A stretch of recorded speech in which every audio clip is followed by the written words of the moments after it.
Hi friends, welcome to Renna சமையல். இன்றைக்கி என்ன சமையல் பார்க்க போகிறோன்னா, ரொம்ப சுவையான மணமான ரொம்ப நேரத்துக்கு நீர்த்து போகாமல் சூப்பரான சொரக்காய் சாம்பார், கூடவே நல்ல மொறுமொறுப்பான சேனைக்கிழங்கு வறுவல் தான் பார்க்க போகிறோம்.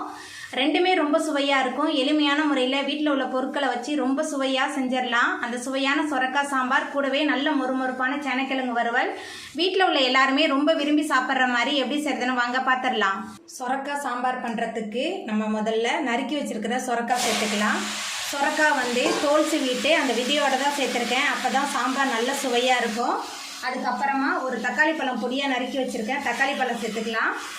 கொஞ்சமாக கருவேப்பிலை சேர்த்துக்கலாம். அதுக்கப்புறமா பொடியாக நறுக்கி வச்சுருக்கேன் 20 சின்ன வெங்காயம் சேர்த்துக்கலாம். கூடவே மஞ்சத்தூள் கொஞ்சமாக சேர்த்துக்கலாம். சாம்பார் தூள் 4 டேபிள் ஸ்பூன் அளவுக்கு சேர்க்குறேன். சாம்பாருக்கு தேவையான அளவுக்கு உப்பு சேர்த்துக்கலாம். ரொம்ப சுவையாக இருக்குது இந்த மாதிரி வித்தியாசமான முறையில் செய்யும் போதே. அதுக்கப்புறமா சொரக்காய் வேகிறதுக்கு தேவையான அளவுக்கு தண்ணி சேர்த்துக்கலாம். தண்ணி சேர்த்துட்டு நல்லா கலந்து விட்டுடலாம்.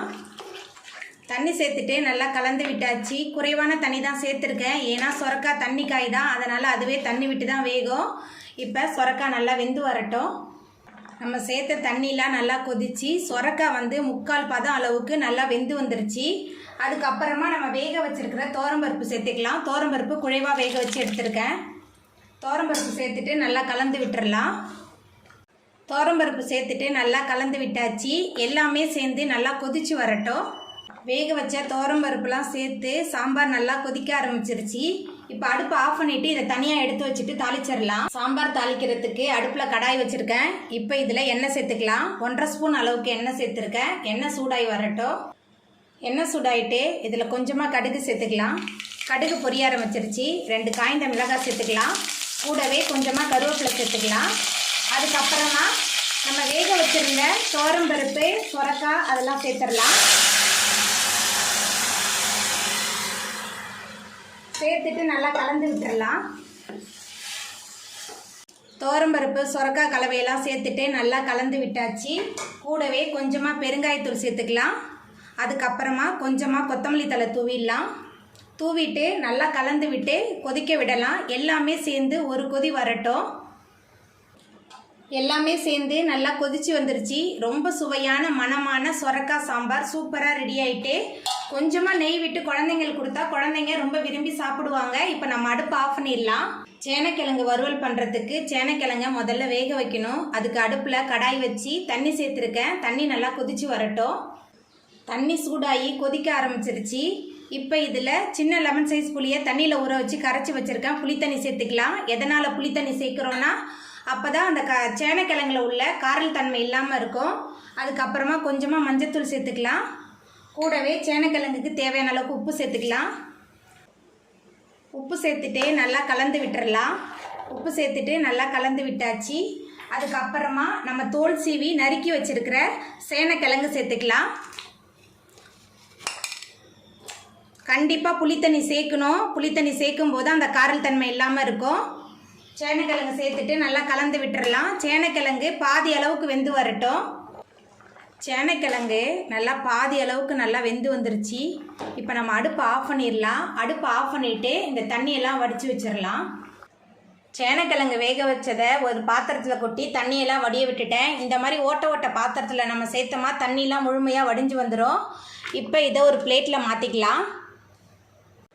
வேக வச்சுருந்த சேனைக்கிழங்க ஒரு தட்டில் மாற்றிட்டேன். இப்போ இதில் மசாலா தூள்லாம் சேர்த்துக்கலாம். உப்பு சேர்க்க வேணாம், ஏன்னா நம்ம சேனைக்கிழங்கு வேக வைக்கும் போதே உப்பு சேர்த்துருந்தோம். அது சேனைக்கிழங்கில் நல்லா ஒட்டி பிடிச்சிருக்கோம்.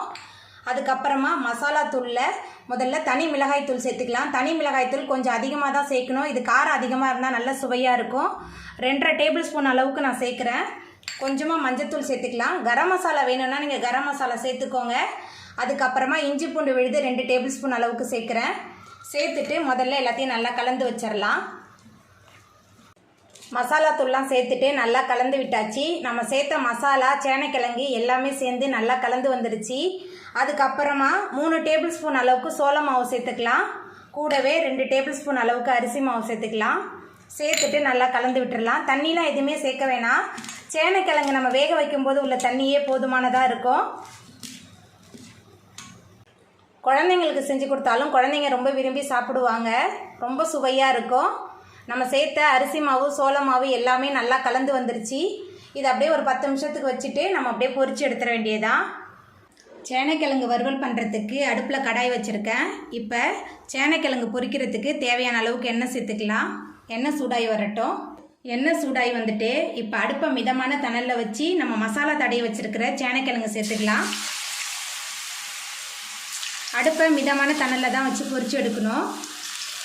சேனைக்கிழங்கு வெந்து வரட்டும். வேக வச்சு சேர்த்துருக்கனால இந்த சேனைக்கிழங்கு சீக்கிரமாகவே வெந்து வந்துடும். ஒரு பக்கம் நல்லா வெந்துருச்சு, அடுத்த பக்கம் நம்ம திருப்பி போட்டுடலாம். நல்ல சுவையாக இருக்கும். சாம்பார் சாதம், ரசம் சாதம், அதுக்கப்புறமா தயிர் சாதத்துக்கெல்லாம் தொட்டு சாப்பிட்றதுக்கு ரொம்ப சுவையாக இருக்கும். அடுத்த பக்கம் திருப்பியாச்சு. 2 பக்கமுமே நல்லா வெந்து வரட்டும். சேனைக்கிழங்கு நல்லா 2 பக்கமுமே வெந்து வந்துருச்சு. கொஞ்சம் கூட மசாலாலாம் உதிரவே இல்லை பாருங்கள், ரொம்ப சுவையாக இருக்கும். இப்போ இதை நம்ம எடுத்துடலாம்.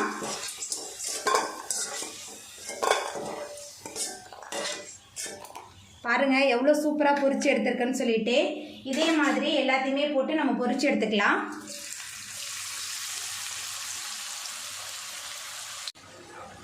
அடுத்த செட்டும் நல்லா வெந்து வந்துருச்சு. இப்போ இதை நம்ம எடுத்துடலாம்.